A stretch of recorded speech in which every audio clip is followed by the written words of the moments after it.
احادیث مبارکہ کر بھلا سہور بلا علم کی فضیلت. سیدنا ابو ہریرہ رضی اللہ تعالیٰ عنہ نبی کریم صلی اللہ علیہ وآلہ وسلم روایت کرتے ہیں کہ آپ صلی اللہ علیہ وآلہ وسلم نے ارشاد فرمایا کہ جس شخص نے کسی مسلمان کی دینوی مشکلوں میں سے کوئی مشکل کو دور کیا، اللہ تبارک و تعالیٰ اس کی قیامت کی مشکلات میں سے کوئی مشکل دور کر دے گا، یعنی دنیا میں سے کوئی مشکل کو دور کیا. اور جس شخص نے کسی دگ دست کے لیے آسانی کی، اللہ تبارک و تعالیٰ اس کے لیے دنیا اور آخرت میں آسانی کر دے گا. اور جس نے کسی مسلمان کی پردہ پوشی کی، اللہ تبارک و تعالیٰ اس کی دنیا اور آخرت میں پردہ پوشی کرے گا.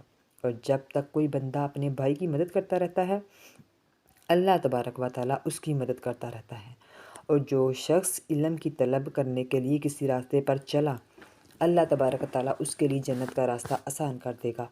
اور اللہ کے گھروں میں سے کسی گھر میں کچھ لوگ اللہ کی کتاب کی تلاوت اور اس کے درس کے لیے جب بھی جمع ہوتے ہیں، ان پر سکینہ نازل ہوتی ہے اور ان کو رحمت ڈھانپ لیتی ہے اور فرشتے ان کو گھیر لیتے ہیں.